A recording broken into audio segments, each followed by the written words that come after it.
У 1991 році на тлі розпаду Радянського Союзу та історичних змін у регіоні кримсько-татарський народ зібрав свій національний з'їзд – Курултай. Після десятиліть депортації та боротьби за право на повернення на рідну землю ця подія стала визначним кроком до відновлення політичного представництва та національного самоврядування кримських татар. І це тоді, ще в часи хоч помираючого, але поки існуючого СРСР.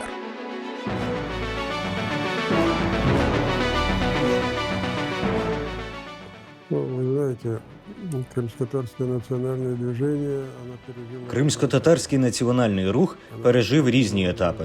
Він почав відроджуватись після смерті диктатора Сталіна. І він був у такій петиційній формі. Ми ще тоді оголосили принцип відмови від методів насилля. Отказ от принципа насилия. И вот на одном...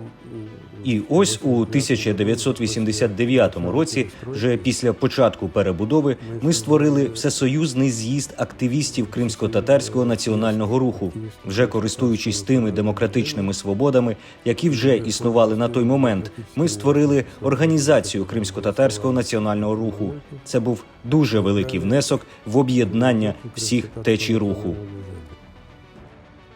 Это был очень большой вклад, это объединение всех движений. Організація в своєму рішенні запросила всіх до роботи по підготовці національного руху, і це було саме мудре рішення, яке тоді можливо було схвалити. Було рішено, що буде створений оргкомітет. Оргкомітет, в якому будуть представлені всі течії Кримсько-татарського національного руху. Так воно і відбулося. Так воно і відбулося. За виключенням тільки однієї такої групи в Кримсько-татарському національному русі, всі інші, незважаючи на різні підходи, можливо, в таких тактичних питаннях, вони всі увійшли в оргкомітет. І оргкомітет, працюючи з 1990 року по 1991 рік, він вирішив всі питання. І тоді, от 26 червня 1991 року, в Сімферополі, в Палаці профсоюзів, це був тоді один із найбільших салонів Сімферополя, і там зібрався і Курултай кримсько-татарського народу. Важливо розповісти про те, як відбувалась організація другого Курултаю. Це неймовірна праця представників національного руху, яка і у цьому продовжила традиції демократії і чесності.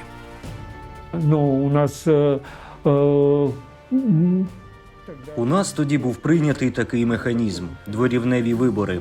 Це було пов'язано з тим, що, по-перше, дисперсність проживання не тільки в одній республіці, а в різних. І ці об'єктивні умови не дозволяли провести вибори, скажімо, за один раз.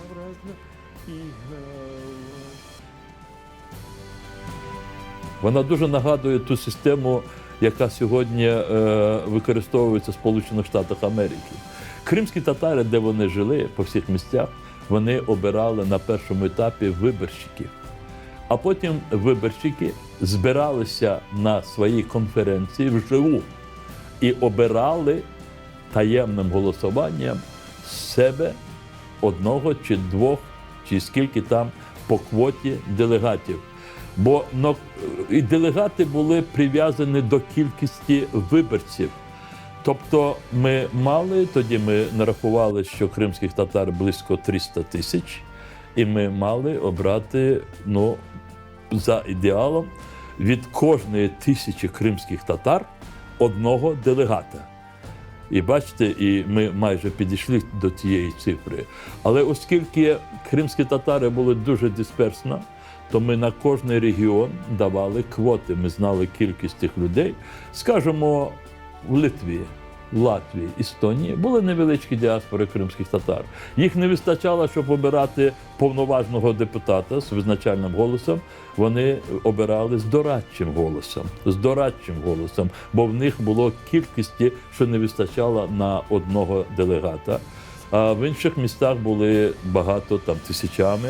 І ми говорили, у вас 3 делегата, у вас 5 делегатів. Виходячи з, все було підв'язано до статистики. Це дійсно була дуже важка, скрупульозна робота. Але ми дуже боялися, що не впораємось, тому що все-таки досі була радянська влада, і нам створювали різного роду перепони. Так, дійсно.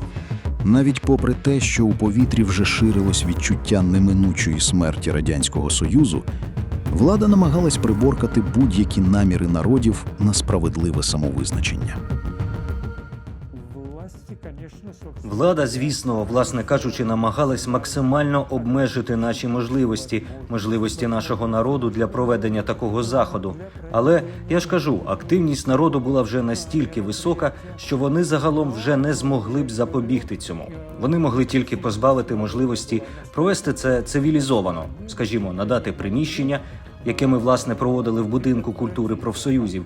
Але навіть якщо б вони не дали такої можливості, ми все одно його провели в польових умовах, в тентових палатках провести. Але в такому випадку це також був би мінус владі, тому що цю інформацію ми б в черговий раз розіслали по світу і висвітлили цю ситуацію на місцях.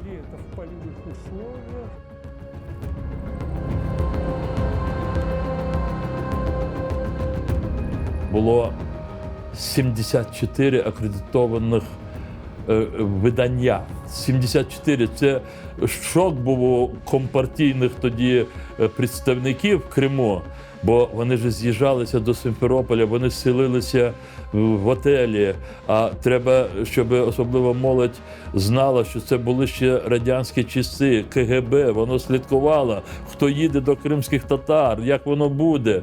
І тут і 74 медіа, із них 10 були зарубіжні, з Японії, з європейських країн, американці.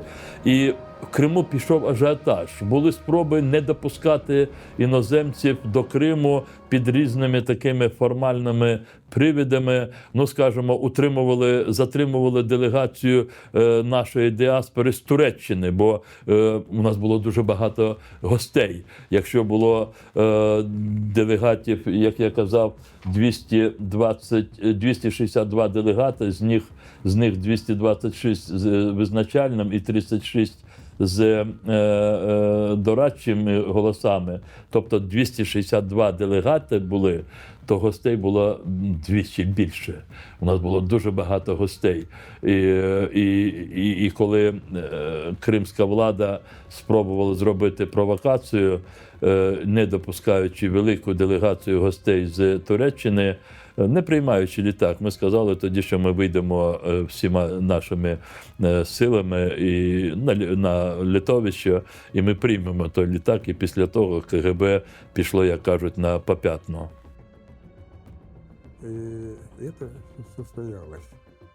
І це трапилося. Пам'ятаю, в 96-му році мене запрошували в університет імені Джорджа Вашингтона в Америку.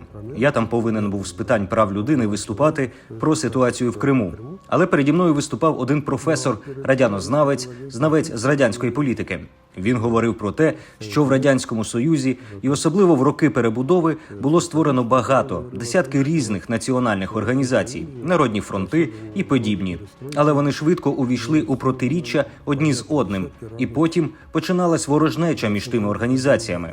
У деяких країнах, наприклад, в Таджикистані, навіть відбулось кровопролитне протистояння. І ці рухи дуже ослабли, чим дуже добре скористалась комуністична номенклатура.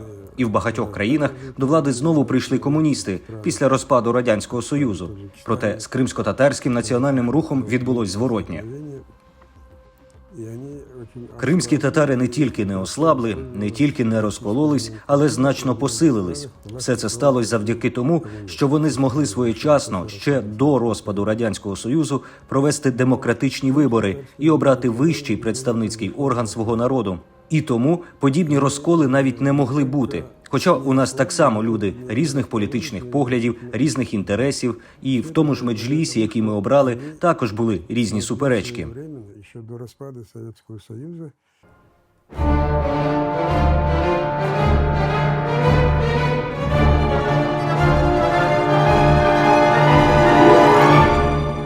Другий Курултай кримсько-татарського народу у своїй демократичності, у своїх рішеннях та прагненні у відновленні самобутності та справедливості залишився вірним спадкоємцем першого Курултаю 1917 року.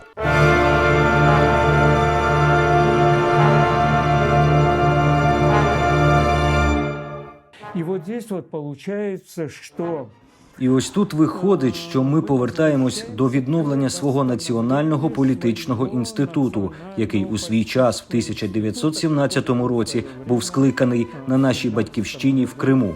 Це Курултай кримсько-татарського народу. І тут вже ми робимо заявку на те, що ми є правонаступниками того Курултаю. І саме тому ми назвемо цей установчий з'їзд Другий Курултай кримсько-татарського народу. участниками того Курултая.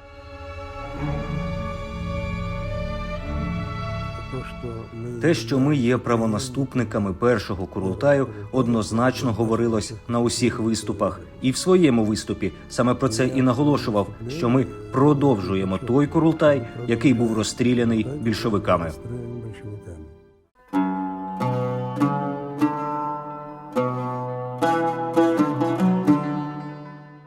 Перший Курултай – зовсім інша епоха, зовсім інше покоління, зовсім інший світ.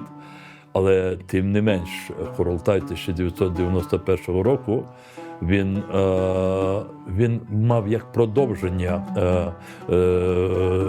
цієї ідеї, цих цінностей, які були закладені в 1917 році. І це, до речі, було відображено і в основному документі, схваленому Курултаєм 1991 року, який дуже часто називають другим, ну не дуже часто, його називають другим Курултаєм. І в цій порядковості вже відслежується взаємозв'язок з першим Курултаєм, тобто 1917 року. Деякі експерти називають другий відтворений Курултай, бо через 73 роки він зібрався. Я тут маю заглянути в текст декларації щодо національного суверенітету, де якраз говориться про зв'язок з Курултаєм 1917 року. Тут говориться про те, що кримсько-татарський народ, позбавлений своєї національної державності внаслідок завоювання Крима Росією в кінці XVIII століття, протягом більш ніж 2 століть підлягався військовим, політичним, економічним, культурним, релігійним гнобленням. В 1917 році, скликавши свій Курултай, кримсько-татарський народ заявив про відновлення своєї суверенної держави – Кримської республіки. Ця мужня спроба здійснити святу волю народу була подавлена військовою силою. Тобто, бачите, і далі вже в декларації говориться про право і завдання 1990-го і послідуючих років.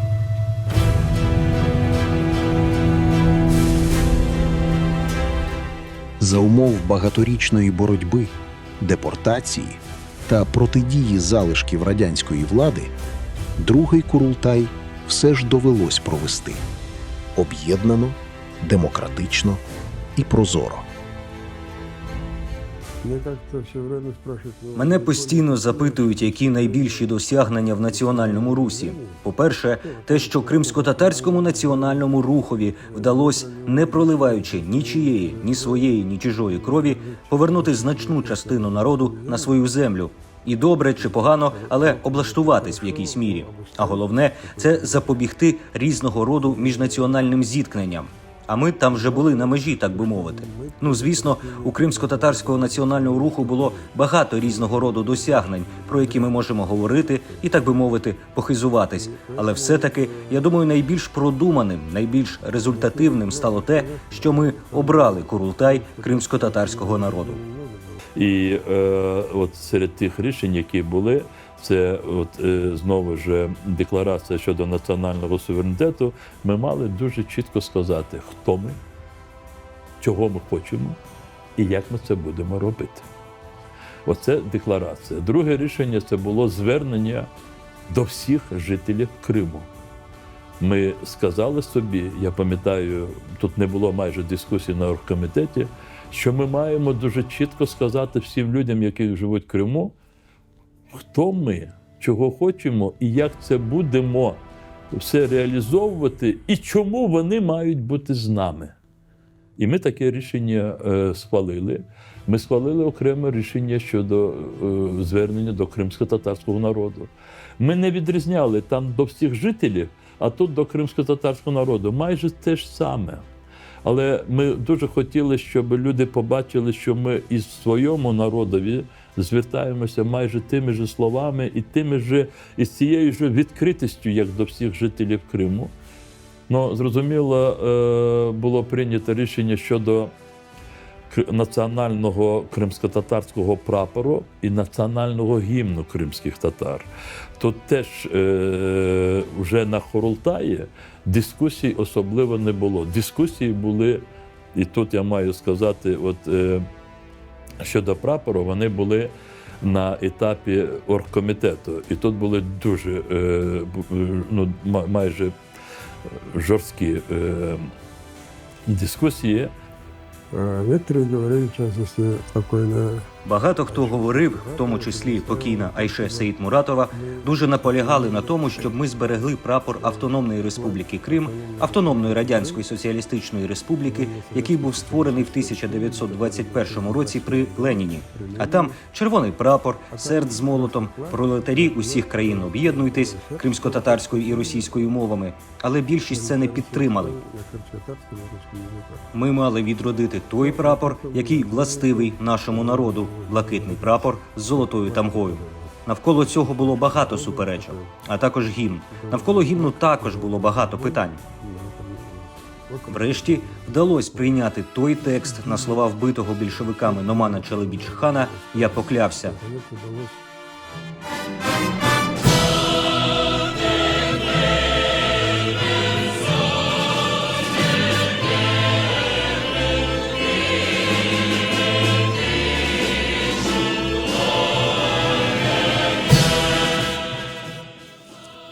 И вот так вот шаг за шагом мы продвигали. І так, крок за кроком ми просувались. Також процедура обрання голови меджлісу та членів меджлісу. Але тут особливих труднощів не було, адже ми дотримувались усіх демократичних принципів. Голосування відбувалось таємно, висувались списки кандидатів, хто кого хотів висунути, і голосування за принципом рейтингу. До того ж була ретельна перевірка. З усіх течій, які брали там участь, кожен бюлетень перевіряли по кілька людей. І окремо таємним голосуванням обирався голова меджлісу кримсько-татарського народу і голова ревізійної комісії Курултаю. Ну і також ми спеціально запросили міжнародних спостерігачів, щоб потім не було розмов, наскільки ці вибори були демократичними. І всі вони дали дуже позитивні висновки, що ніяких фальсифікацій, нічого такого там не було. Нам це вдалося. У складі Меджлісу кримськотатарського народу були люди, які мали великий досвід в управлінні. Були молоді люди, які стали помітними через повернення великих груп людей, кримських татар, на свою батьківщину. Що було чудово для мене, вчені наші продемонстрували високу готовність до такої роботи, десь відставивши свої особисті інтереси, справи, бо вони теж переїжджали до Криму. В складі першого меджлісу кримськотатарського народу було 6 професорів, докторів наук і відомих в своїй сфері. Я спробую їх назвати. Серве Ромеро. Він був головою оргкомітету. Він займав високі посади, за радянські часи був міністром. Але він найкритичніші моменти, коли його ламали, щоб він зрадив свій народ, він не пішов на це, і за це він мав велику повагу серед співвітчизників. Отже, Сервера Омеров. Рефат Аппазов, професор, він був обраний в Москві, він був членом, ми разом з ним були членом Державної комісії при Раді міністрів СРСР з питань кримсько-татарського, з проблем кримсько-татарського народу. Рефат Аппазов. В космічній сфері він відомий діяч. А Сабрій Зеддінов, також професор, обраний в Москві. Один із таких дуже помітних вчених, інтелігент, енциклопедист. Дилявер Муратов, відомий ветеринарії. Рефік Музафаров, легендарна людина, яка мала велике притиснення за радянську владу, бо він видавав енциклопедію кримсько-татарську, і він відстоював право кримсько-татарського народу на повернення, на відновлення автономії. Його намагалися оголосити душевно хворим і таке інше. І був Валерій Вазгрін. Валерій Вазгрін – доктор історичних наук. Він був членом Королівської академії Данії. В 89-му, здається, чи 90-му році ми видали його, ми, це організація Кримськотатарського національного руху, видали його книгу «Історична доля кримськотатарського народу», якщо я правильно зараз перекладаю. Вона була російською «Історичні судьби кримських татар», так вона називалася. Ми видали її накладом 50 тисяч. Це такий солидний том. І ця книга, вона здійснила фурор в Криму. Люди її читали, особливо не кримські татари, і вони починали розуміти, що їм нічого ніколи такого не говорили, і вони не знали. Навпаки. І от такий склад меджлісу кримськотатарського народу, коли ветерани це я зараз їх називаю ветеранами, але вони тоді були ще, частину вже їх немає, вони відійшли. Частина стали ветеранами, були молодими. Але той склад меджлісу кримськотатарського народу дійсно спромігся закласти такі параметри і такий рівень роботи, що всім послідуючим складам меджлісу доводилося це утримувати, і вони теж на це були спроможними. Я ще раз хочу повторити, от такий якісний склад меджлісу кримськотатарського народу, обраний на Курултаї 1991 року, він був забезпечений з одного боку готовністю людей до самопожертви, працювати задля реалізації рішень Курултаю.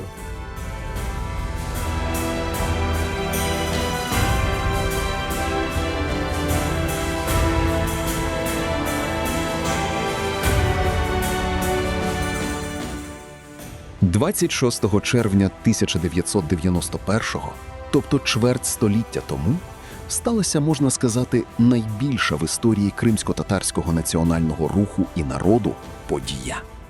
Ми відродили національний парламент – Курултай кримсько-татарського народу.